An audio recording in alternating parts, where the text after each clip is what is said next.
ಒಂದೇ ಗ್ರಾಮದಲ್ಲಿ 4 ಸರಣಿ ಸಾವಾಗಿದೆ. 70ರ ಗಡಿ ದಾಟಿದ ವೃದ್ಧರ ಸರಣಿ ಸಾವು ಇದಾಗಿದ್ದು, ವೃದ್ಧರ ಸಾವಿನಿಂದ ಗ್ರಾಮಸ್ಥರು ಕಂಗಾಲಾಗಿದ್ದಾರೆ. ಚಿಂತಾಮಣಿ ತಾಲೂಕು ವೀರಪಲ್ಲಿ ಗ್ರಾಮದಲ್ಲಿ ಈ ಘಟನೆ ನಡೆದಿದ್ದು, ಒಂದೇ ತಿಂಗಳಲ್ಲಿ 4 ದುರ್ಮರಣವಾಗಿದೆ.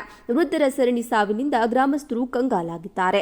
ಗ್ರಾಮಕ್ಕೆ ದೆವ್ವ ಭೂತ ಗಾಳಿ ಹೊಡೆದಿದೆ ಎಂದು ಭಯಭೀತರಾಗಿದ್ದಂತ ಮಹಿಳೆಯರು ಚಿಕ್ಕಬಳ್ಳಾಪುರ ಜಿಲ್ಲಾ ಚಿಂತಾಮಣಿ ತಾಲೂಕಿನ ವೀರಪಲ್ಲಿ ಗ್ರಾಮ ಇದಾಗಿದ್ದು, ಗಂಗಮ್ಮ 70 ವರ್ಷ, ಮುನಿರಾಯಮ್ಮ 74 ವರ್ಷ, ಲಕ್ಷ್ಮಮ್ಮ 70 ವರ್ಷ, ನರಸಿಂಹಪ್ಪ 75 ವರ್ಷ ಮೃತ ದುರ್ದೈವಿಗಳಾಗಿದ್ದಾರೆ. ಸ್ಥಳಕ್ಕೆ ಆಗಮಿಸಿರುವ ಸರ್ಕಾರಿ ವೈದ್ಯರ ತಂಡ ಗ್ರಾಮದಲ್ಲಿ ಆಸ್ಪತ್ರೆ ಸಿಬ್ಬಂದಿಯ ಮೊಕ್ಕಾಂ ಹೂಡಿದ್ದಾರೆ. ಕಲುಷಿತ ನೀರು ಸೇವನೆಯಿಂದ ಈ ಘಟನೆ ನಡೆದಿರಬಹುದು ಎಂಬ ಶಂಕೆ ವ್ಯಕ್ತವಾಗಿದೆ. ಪ್ರತಿ ಮನೆಯಲ್ಲೂ ಆರೋಗ್ಯ ತಪಾಸಣೆಯನ್ನ ವೈದ್ಯರ ತಂಡ ನಡೆಸ್ತಾ ಇದೆ. ಮತ್ತೆ ಯಾರು ಪಿಡಿಒ ಮೇಡಮ್ ಅವರು ಪಂಚಾಯತಿಂದ ಯಾರ್ಯಾರು ಬಂದಿದ್ರು ಕೂಡ ಅದ್ರ ಬಗ್ಗೆ ಅದೇ ಏನೋ ವೈದ್ಯಕೀಯ ಸ್ವಲ್ಪ ಸಿಬ್ಬಂದಿ ಏನೋ ಬಂದಿದ್ದಾರೆ, ಡಾಕ್ಟರ್ಗಳು ನರ್ಸುಗಳು ಬಂದಿದ್ದಾರೆ, ಡಾಕ್ಟ್ರು ಬರ್ತಾ ಇದ್ದಾರೆ. ಅವರು ಡೈಲಿ ಚಿಕಿತ್ಸೆ ಮಾಡ್ತಾಯಿದ್ರು ಕೂಡ ಅದ್ರ ನಮ್ಮೂರು ಬಂದು ವೀರಪಲ್ಲಿ ಗ್ರಾಮದಿಂದ ನನ್ನ ಹೆಸರು ಬಂದು ಮಂಜುನಾಥ್ ಅಂತ. ಬಟ್ಟು ನಮ್ಮ ಅಜ್ಜಿ ಹೆಸರು ಗಂಗಮ್ಮ ಅಂತ ತೀರೋಗವ್ರೆ. ಅವರು ಮೋಷನ್ನು ವಾಮಿಟು ಅಂತ ಆಸ್ಪತ್ರೆಗೆ ಕರ್ಕೊಂಡು ಹೋದ್ವಿ, ಚಿಂತಾಮಣಿ ಗೌರ್ಮೆಂಟ್ ಆಸ್ಪತ್ರೆಗೆ. ಅಲ್ಲಿ ಒಂದು 2 ಅವರ್ಸ್ ಇಟ್ಟರೆ ಎಲ್ಲ ನೋಡಿದ್ರು. ಮತ್ತು ಅಲ್ಲಿಂದ ಚಿಕ್ಕಬಳ್ಳಾಪುರ ಕರ್ಕೊಂಡು ಹೋದ್ವಿ. ಅಲ್ಲಿ 3 ದಿವಸ ಇದ್ದು ಮತ್ತು ICU ವಾರ್ಡ್ಗೆ ಹಾಕಿದ್ರು, ಅಲ್ಲಿ ತೀರೋಗ್ಬಿಟ್ರು. ಮತ್ತು ಪಕ್ಕದ ಮನೆಯಲ್ಲಿ ಮುನ್ಯಾರಮ್ಮ ಅಂತ ಅವ್ರು ಮಂಗಳವಾರನೇ ತೀರೋಗಿದ್ರು. ಅವ್ರಿಗೂ ಬಟ್ ಸಾಯಂಕಾಲ 4 ಗಂಟೆಯಿಂದ ಸಾಯಂಕಾಲ 7 ಗಂಟೆವರೆಗೆ ಇದ್ದರು. ಬಟ್ ಅವರು ಮೋಷನ್ನು ವಾಮಿಟ್ ಅಂತ ಅವರು ತೀರೋಗಿದ್ರು. ಇದು ಬಟ್ ಅದರಿಂದ ಕೇಳಿದ್ರೆ ಯಾರು ಜ್ಞಾಪಿಸಿಲ್ಲ. ಮತ್ತು ಮೆಂಬರನ್ನು ಮತ್ತು ಎಲ್ಲ ವಿಚಾರಿಸಿದ್ವಿ, ಏನು ಹೆಂಗೆ ಅಂತ. ಅವರು ನಮಗೂ ಗೊತ್ತಿಲ್ಲ, ನೋಡಬೇಕು ಅಂತ ಅವರು ಹೇಳಿದ್ರು. ಬಟ್ ಮತ್ತೆ PDO ಅವರು ಅವರೆಲ್ಲ ವಾಟರ್ ಮನೆಯವರೆಲ್ಲ ಬಂದು ಚರಂಡಿ ಎಲ್ಲ ಕ್ಲೀನ್ ಮಾಡಿದ್ರು. ಅದ್ರ ಮುಂಚೆ ಏನು ಕ್ಲೀನ್ ಮಾಡಿಲ್ಲ. ಈ ಥರ ಊರಲ್ಲಿ ಆಗ್ತಾಯಿರೋದ್ರಿಂದ ಬಟ್ ಅವರು ಎಲ್ಲ ಎಂಕ್ವೈರಿ ಮಾಡಿಬಿಟ್ಟು ಕ್ಲೀನ್ ಎಲ್ಲ ಮಾಡಿದ್ರು. ಬಟ್ ನೀರು ಪ್ರಾಬ್ಲಮ್ ಅಂತ ಹೇಳಿದ್ರು. ಬಟ್ ನೀರಲ್ಲಿ ಏನೂ ಬಂದಿಲ್ಲ ಅಂತ ಅದು ಎಂಕ್ವೈರಿ ಮಾಡಿದ್ರು. ಮತ್ತು ಇವಾಗ ಅದು ನೀರು ನಿಲ್ಲಿಸ್ಬಿಟ್ಟು ನೀರಿಂದ ಪ್ರಾಬ್ಲಮ್ ಐತೆ ಅಂತ. ಬಟ್ ಬೋರ್ವೆಲ್ ಪಕ್ಕದ ಬೋರ್ವೆಲ್ಲಿಂದ ಊರಿಗೆ ನೀರು ಬಿಡ್ತಾವ್ರೆ. ಅವ್ರಿಗೂ ಸಹ ಅವರೇ PDO ಅವ್ರು ಬಂದು ತಿಂಗಳಿಗೆ 15,000 ಕೊಡ್ತೀವಂತ ಊರಿಗೆ ನೀರು ಬಿಡಿ ಅಂತ. ಇದು ಚರಂಡಿ ಬಗ್ಗೆ ಮೊನ್ನೆ ಒಂದು ತಿಂಗಳ ಮುಂಚೆ ಮೆಂಬರ್ ಅವರು ಕ್ಲೀನ್ ಮಾಡಿಸಿದ್ರು. ಬಟ್ ಮತ್ತೆ ಅದು ಎಲ್ಲ ಈ ಕಡೆ ಎಲ್ಲ ಮನೆ ಮುಂದ್ಗಡೆ ತಿಪ್ಪೆ ಎಲ್ಲ ಇದೈತೆ. ಅದರಿಂದ ಸೊಳ್ಳೆ ಬಗ್ಗೆ ಅದರಿಂದ ಇದು ಮಾಡಿಕೊಂಡು ಜನರಿಗೂ ಆ ಥರ ಅಂತ ಇದು ಮಾಡ್ತಾವ್ರೆ. ಅದು ನಮ್ಮೂರಲ್ಲಿ ಸಂಡೇ ಭಾನುವಾರ ಗುರುಪ್ರವೇಶ ಇತ್ತು. ಅದರಲ್ಲಿ ಊಟ ತಿಂದುಬಿಟ್ಟು ಅಂತ ಕೆಲವರು ಹೇಳಿದ್ರು. ಬಟ್ ಅದರಿಂದನೇ ಏನು ಪ್ರಾಬ್ಲಮ್ ಇಲ್ಲ. ಮತ್ತು ಇಂದಿನಿಂದ ಅದು ಇದು ಅಂತ ಏನು ಮಾಡಿದ್ರು. ಅದೆಲ್ಲ ಎಂಕ್ವೈರಿ ಮಾಡಿದೆ. ಅದ್ರ ನೀರಿಂದನೂ ಏನು ಪ್ರಾಬ್ಲಮ್ ಇಲ್ಲ. ಮತ್ತೆ ಅಂತ ಇಷ್ಟ ಅವರು ಬಂದು ಎಲ್ಲ ಇದು ಮಾಡಿದ್ರು. PDO ಸಾರು PDO ಮೇಡಮ್ ಅವರೆಲ್ಲ ಬಂದಿದ್ರು. ಏನು ಅಂತ ಏನು ಗೊತ್ತಾಗಿಲ್ಲ. ಬಟ್ ಅವ್ರನ್ನ ಎಂಕ್ವೈರಿ ಮಾಡಿದ್ರೆ ನೋಡೋಣಪ್ಪ ಅಂತ ಹೇಳೋದೆ ಅಷ್ಟೇ. ಅಣ್ಣ, ಚರಂಡಿ ಮೊದಲು ಕ್ಲೀನ್ ಮಾಡಿಸಿದ್ರಾ? ಇದಕ್ಕಿಂತ ಮುಂಚೆ ಮೊದಲು ಚರಂಡಿಗಳೆಲ್ಲ ಕ್ಲೀನ್ ಮಾಡಿಸಿದ್ರಾ? ಮುಂಚೆ ಏನಿಲ್ಲ, ಒಂದು ತಿಂಗಳ ಹಿಂದ್ಗಡೆ ಮಾಡಿಸಿದ್ರು. ಬಟ್ ಅಲ್ಲಿಂದ ಒಂದು ಊರೆಲ್ಲ ಮಾಡಿಸಿಲ್ಲ. ಬಟ್ ಆ ಕಡೆ ಯಾವುದೋ ಮಾಡಿಸೋರೆ ಅಂತ ಮೆಂಬರ್ ಹೇಳಿದ್ರು. ಅಷ್ಟೇ ನೋಡಿರೋದು, ನಾವೇನು ನೋಡಿಲ್ಲ. ಎಷ್ಟು ವರ್ಷಗಳಾಗಿತ್ತು ಚರಂಡಿ ಕ್ಲೀನ್ ಮಾಡಿಸಿ? ಸುಮಾರು ಒಂದು 4-5 ವರ್ಷ ಆಗಿತ್ತು ಸರ್ ಕ್ಲೀನ್ ಮಾಡಿಸಾ. ಮೊನ್ನೆ ಮತ್ತೆ PDO ಅವರೆಲ್ಲ ಬಂದು ಮತ್ತೆ ಚರಂಡಿಗಳು ಕ್ಲೀನ್ ಮಾಡಿಸಿದ್ರು.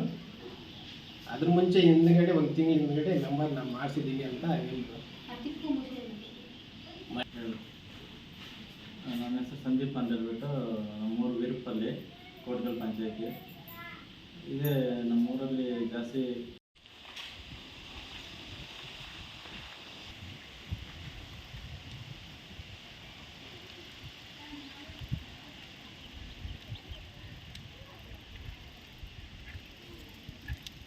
ಬೋರ್ದು ನಿಲ್ಸ್ ಮೇಲೆ ಮಾಡಿರೋದು ನೋಡ. ಆ ಬೋರ್ದು ಬೇರೆಯವ್ರ ಬೋರ್ದು ಹಾಕ್ಕೊಂಡಿರೋದು. ಅವ್ರು ತಿಂಗಳಿಗೆ 15,000 ಕೊಡ್ತೀವಂತ ಅವರು PDO ಅವ್ರು ಮಾತಾಡಿ ಇದು ಫುಲ್ ಎಲ್ಲ ಅದೇ ಗಲೀತ ಅಂತ ಇದೆ.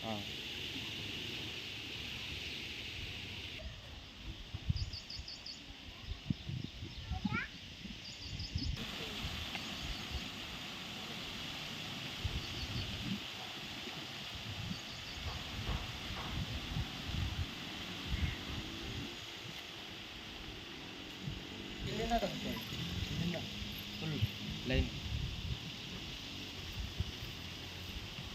ಮನೆಯಲ್ಲಿ ಸೊಳ್ಳೆಗಳಿಗೇನು ಇರೋಷ್ಟೇ ಇರಲ್ಲ ಸರ್ ಇಲ್ಲಿಂದ.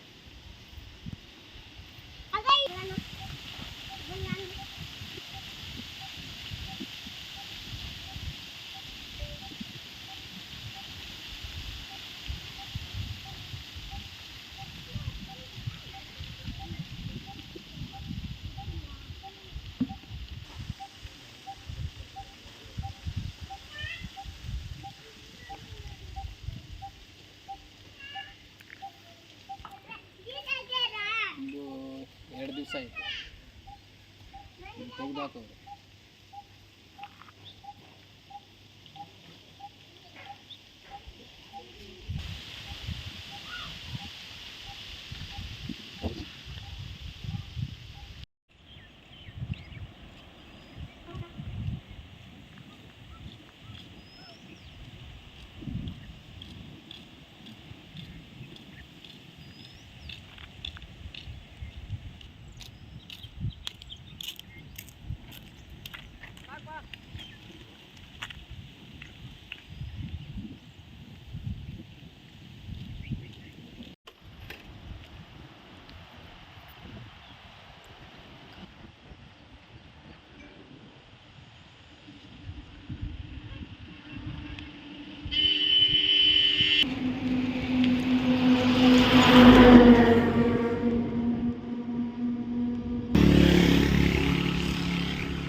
ಪಿ ಡಿ ಒ ಮೇಡಮ್ ಎಲ್ಲ ಒಂದಿನ ಬಂದಿದ್ದರು, ಪಿ ಡಿ ಒ ಬಂದಿದ್ದರು, ಸೆಕ್ರೆಟ್ರಿ ಬಂದಿದ್ದರು, ಎಲ್ಲ ಬಂದು ನೀರಿನ ವ್ಯವಸ್ಥೆ ಮತ್ತು ವಾಟರ್ ಟ್ಯಾಂಕ್ ಇದೆಯಲ್ಲ ಅದೆಲ್ಲ ಚೇಂಜ್ ಮಾಡ್ಕೊಡ್ತೀನಿ, ಅದು ಸುತ್ತಮುತ್ತ ಎಲ್ಲ ಕ್ಲೀನ್ ಮಾಡ್ಕೊಡ್ತೀನಿ ಅಂತ ಹೇಳಿದ್ದಾರೆ. ಒಂದಿನ ಬಂದ್ಬಿಟ್ಟು ಹೇಳಿದ್ದಾರೆ, ಮತ್ತು ಅದ್ರ ಬಗ್ಗೆ ಯಾರೂ ಗಮನಕ್ಕೆ ತೆಗೆದುಕೊಂಡಿಲ್ಲ. ಒಂದೇ ಗ್ರಾಮದಲ್ಲಿ 4 ಸರಣಿ ಸಾವಾಗಿದೆ. 70ರ ಗಡಿ ದಾಟಿದ ವೃದ್ಧರ ಸರಣಿ ಸಾವು ಇದಾಗಿದ್ದು, ವೃದ್ಧರ ಸಾವಿನಿಂದ ಗ್ರಾಮಸ್ಥರು ಕಂಗಾಲಾಗಿದ್ದಾರೆ. ಚಿಂತಾಮಣಿ ತಾಲೂಕು ವೀರಪಲ್ಲಿ ಗ್ರಾಮದಲ್ಲಿ ಈ ಘಟನೆ ನಡೆದಿದ್ದು, ಒಂದೇ ತಿಂಗಳಲ್ಲಿ 4 ದುರ್ಮರಣವಾಗಿದೆ. ವೃದ್ಧರ ಸರಣಿ ಸಾವಿನಿಂದ ಗ್ರಾಮಸ್ಥರು ಕಂಗಾಲಾಗಿದ್ದಾರೆ.